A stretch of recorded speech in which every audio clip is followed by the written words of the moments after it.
are here with Linda Harris, and she is at the Harriett, Camp Harriett in Cambridge, Maryland. Welcome to the show, Linda. Oh, thank you. Thank you so much for having me. I'm delighted and honored. Thank you. All right. And, you have these great projects, and they're basically involving Black history. Yes. Tell us why Black history is so important. Oh my gosh. And why is Harriett Tubman so important to Black history? Oh my gosh. So Black history to me is the history of the world, about 270,000 years in the making. All right. If I think about American history, we populate every corner of the world. And with respect to American history, we were strapped to the bows of ships and brought here. And everything about America has everything to do with our contributions. And it's just very, very important to me. So as I've grown older and studied and learned about my heritage, it's important that I embrace it, and more important that I share it. So our history is rich in every facet of our very being. So we have to shout out at the mountaintops, if you will, about who we are and our contributions. Let's talk about your connection with Harriett Tubman. I mean, there's a link. I read something saying that you felt like there's a spiritual link between you and Harriett Tubman. Talk about that and talk about a little bit about your background at the same time. Sure. So, I've known about Harriet since I was a little girl. I had an amazing father who's no longer with us, and he made certain that I understood my history and the people and my heritage. So he instead of giving me dolls, he gave me books as a little girl. And one of them was The Runaway Slave he had given to me when I was about 10 years old.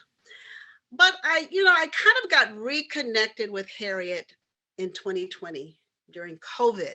All right. We were locked down. We couldn't go anywhere.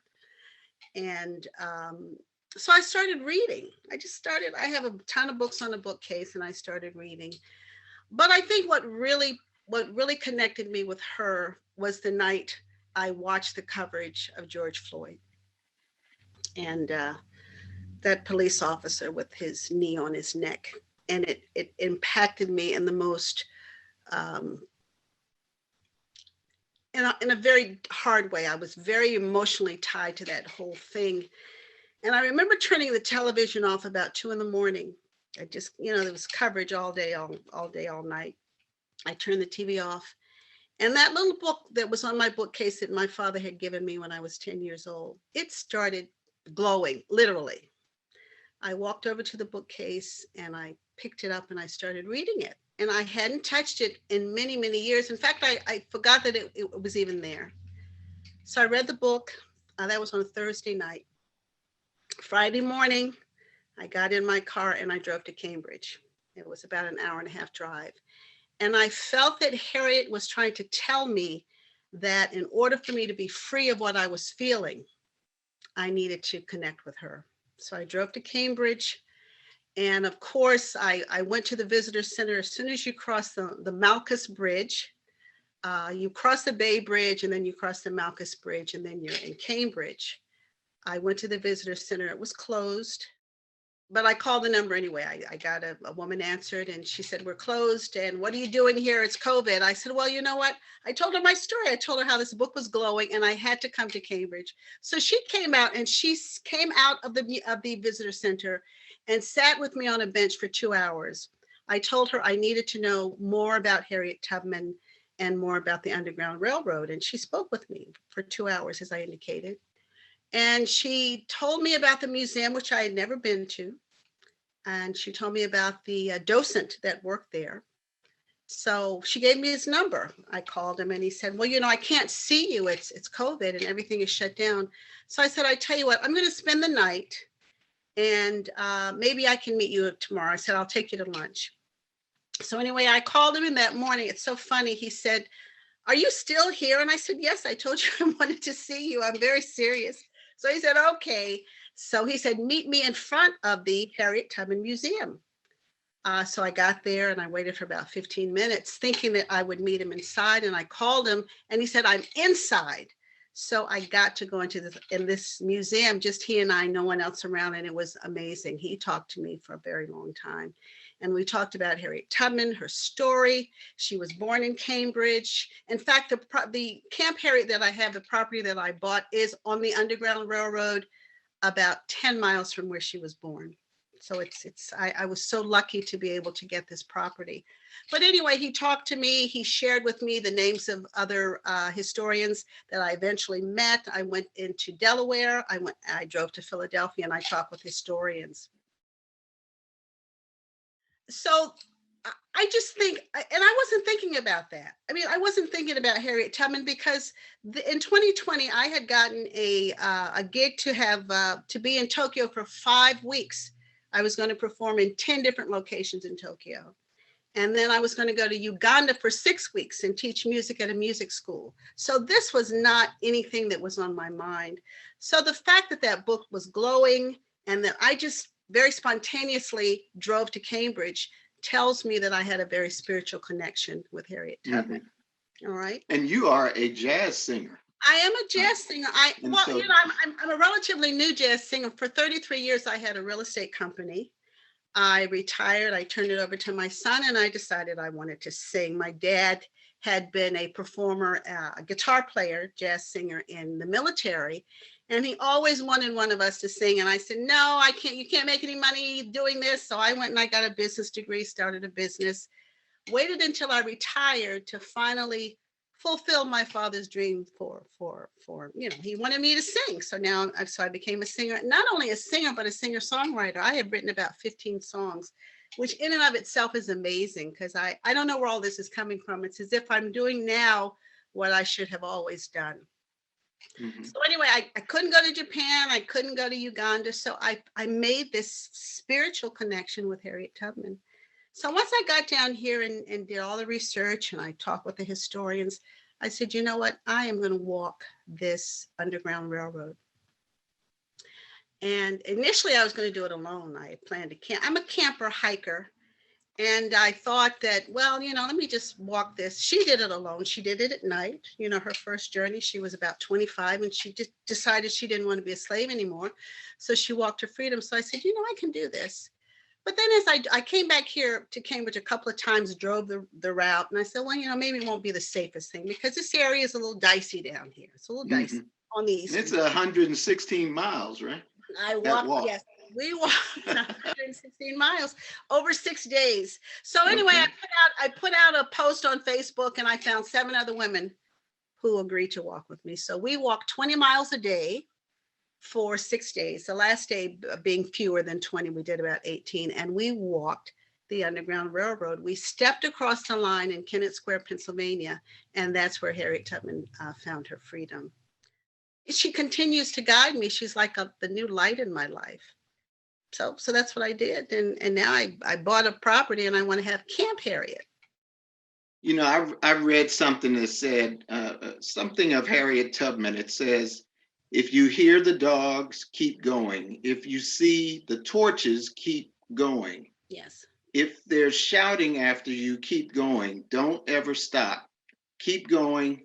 If you want to taste the taste of freedom. Keep going. That's Harriet Tubman. That's Harriet Tubman. Is that something that kind of drove you all when you got out there on that walk? Absolutely. Now, of course, we didn't walk at night. She walked at night. She followed the North Star because she couldn't walk during the day. It had to be a COVID operation. Honestly, as I was walking along, and the walk was, it was very tough. It's not easy walking 20 miles a day. Mm-hmm. But there were some points as we started in the morning and as we walked into the evening before it got completely dark, I could feel her spirit. And I sometimes I cried along the route thinking, my God, now here we're walking and we have every, modern convenience. We had multiple shoes to wear. We had cell phones and chargers and all of that. And I was thinking this woman didn't have any of that. And she had to deal with navigating a route that she didn't know, coupled with having to to deal with slave catchers and dogs and guns and just the threat of all that was it just boggles my mind still that a woman 5'2", right, could do that. Yes, Well, you know, we're gonna take a little break, and we're gonna come back and talk more about this walk and some of those ladies who joined you. Absolutely. When we return, we'll be right back. Okay. After this. Great. Okay, we're right about 7 miles now. We started about 8:30. It's a beautiful morning. Oh my God, I'm having such a wonderful time. We're now walking on a railroad track. It's like an abandoned track. And it's great. Just look at this beautiful scenery. I don't think we're free in this country. For 100 years, you saw Black people menaced and targeted and lynched and beaten and brutalized. I think we're burdened by this history. You are obligated to do something to address that, or you become part of the problem. More people have to be willing to do that uncomfortable, inconvenient thing that justice requires for things to get better. We don't have to fear fairness. We don't have to fear equality. We don't have to fear doing the right thing.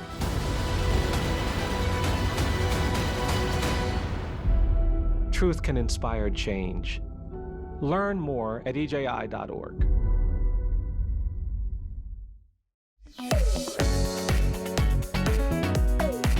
Welcome back to Metro Scene. Our featured guest, Linda Harris, is also a wonderful jazz singer.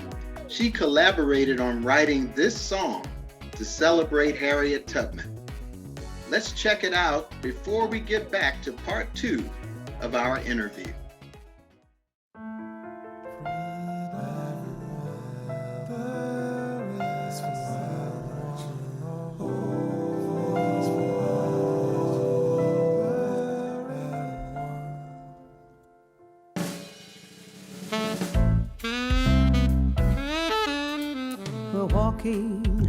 With Harriet to freedom, to freedom. We're walking with Harriet to freedom, to freedom. And when we step across the line, we're gonna turn back and bring you along, 'cause we're marching with Harriet to freedom. My sisters are walking, our brothers are walking. We're marching along right now. And when we step across the line, we start a mighty movement, because freedom, freedom belongs to us.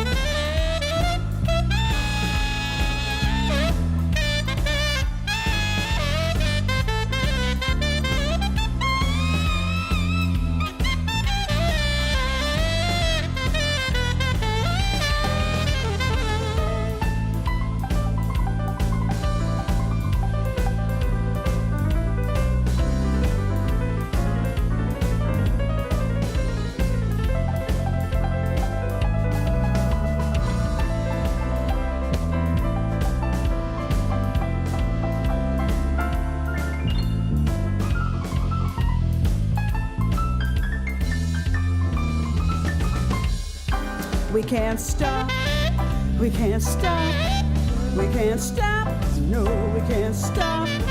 We got a mission, we gotta sing our song. And when we step across the line, we're gonna turn back and bring you along, 'cause we're walking with Harriet to freedom. To freedom, to freedom.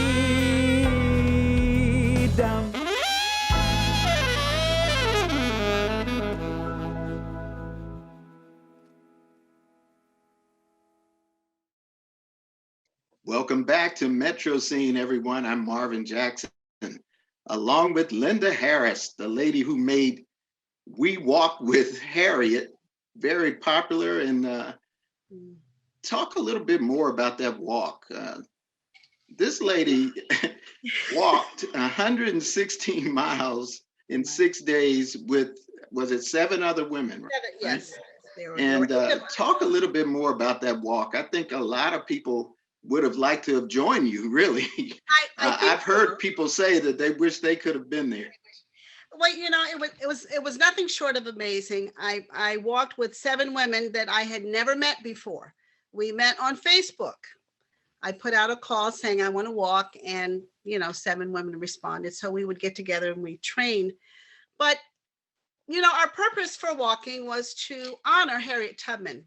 And when I think about her, the words that come to mind are fearless, intrepid, tenacious. And those 7 women, including myself, we are fearless. We are intrepid and tenacious. And we came together from very different backgrounds to make this walk possible. And unlike Harriet, who walked alone, I am pretty sure that none of us could have done that alone. We needed the support and help of each other. We bonded. We talked about everything that made us happy, everything that made us sad. And along the way, we were ever present and ever mindful of Harriet Tubman and the huge sacrifice that she made. She decided she didn't want to be a slave anymore. So she did whatever she could do to get to freedom. And that's what we did. We felt that we were walking to freedom. Were there people along the way that you met? Oh my gosh. So I used my phone, and daily I would take short videos of what we were doing and how we were feeling. And people were following us along the way. People stopped, they gave us money, they gave us water, they gave us a place to stay, a place to rest, if we needed to use the bathrooms. They were very gracious.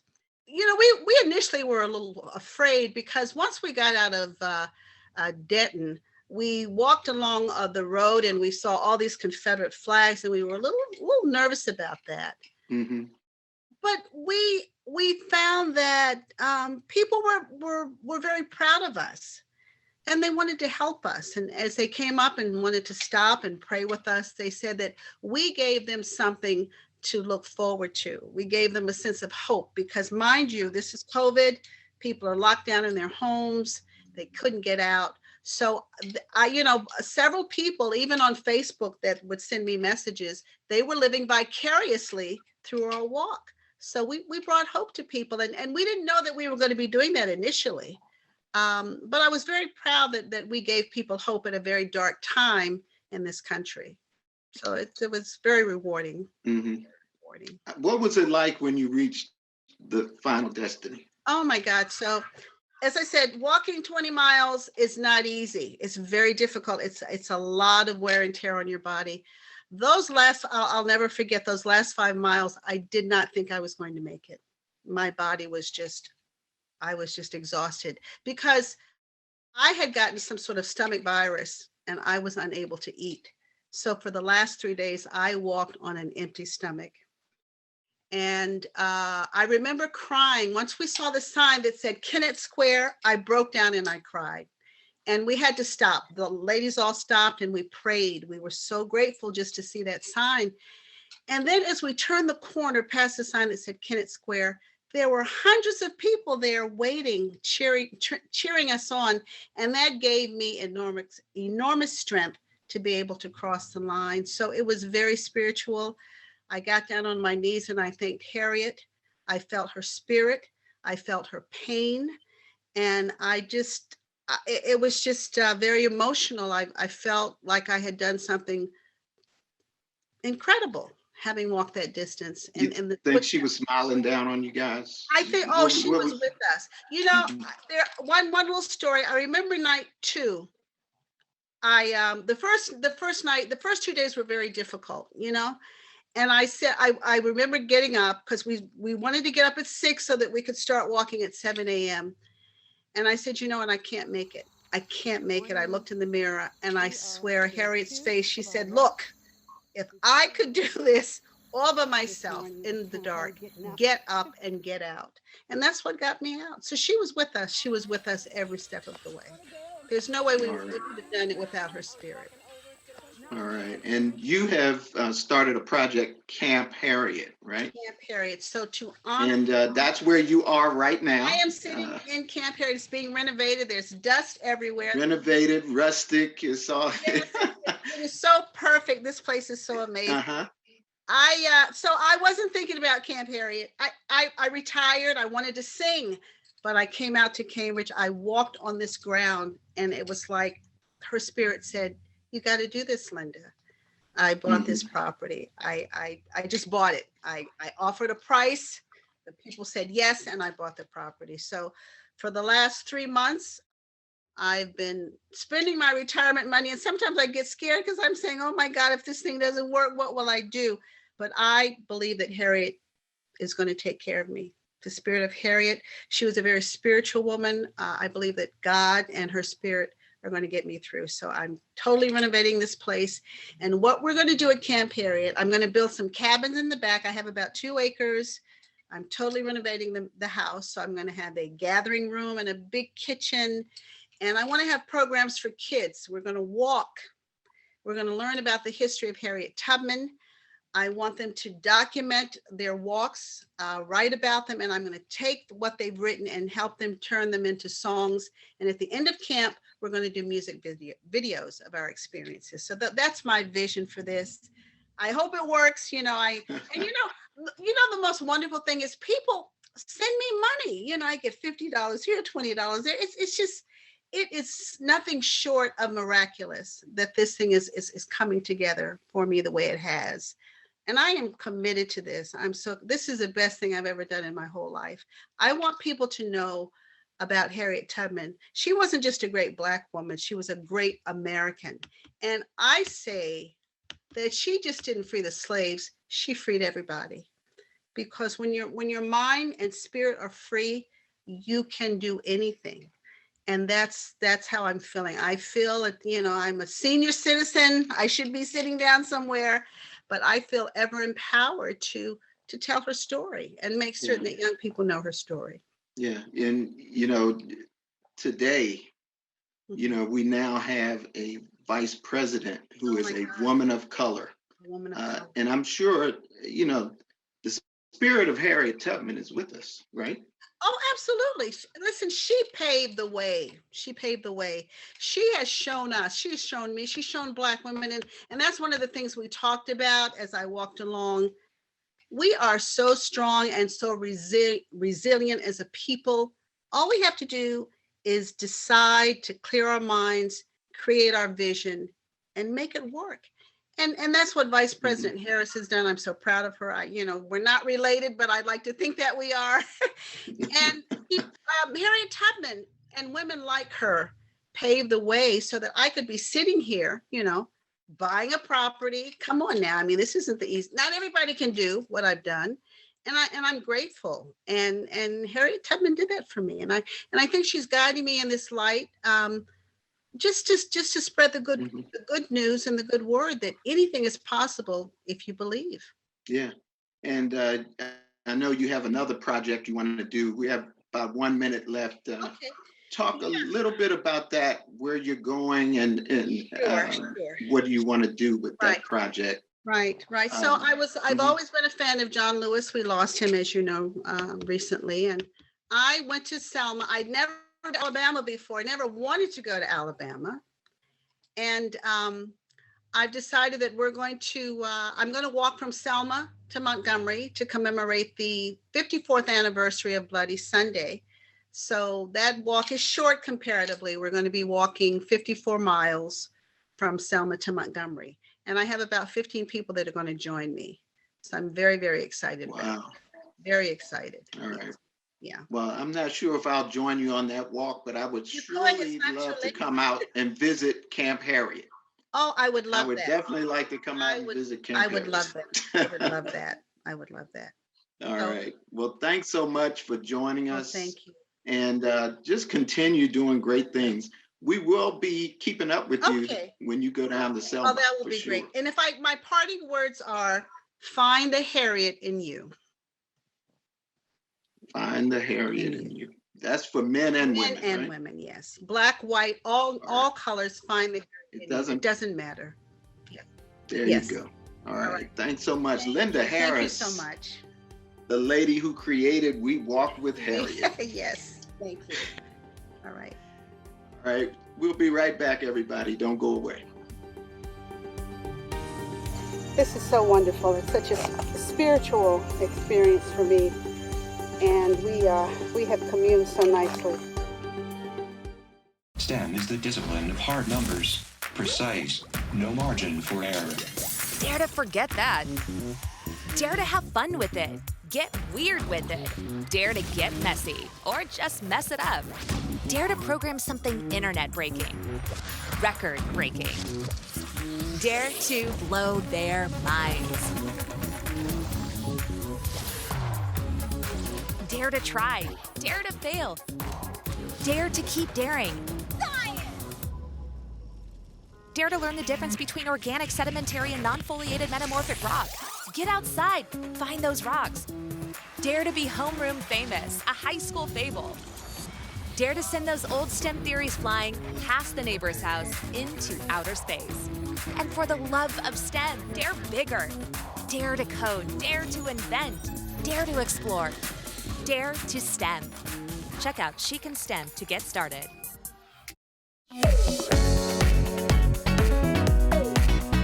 I hope you enjoyed the show featuring Linda Harris, musician, singer, historian who is committed to telling the story of Harriet Tubman and other great Black Americans. Thank you, Linda, for all that you do. To all of you, let's keep pushing for the Harriet Tubman $20 bill. We are getting closer to it every day. I'm Marvin Jackson. Thanks for watching and stay safe, everyone.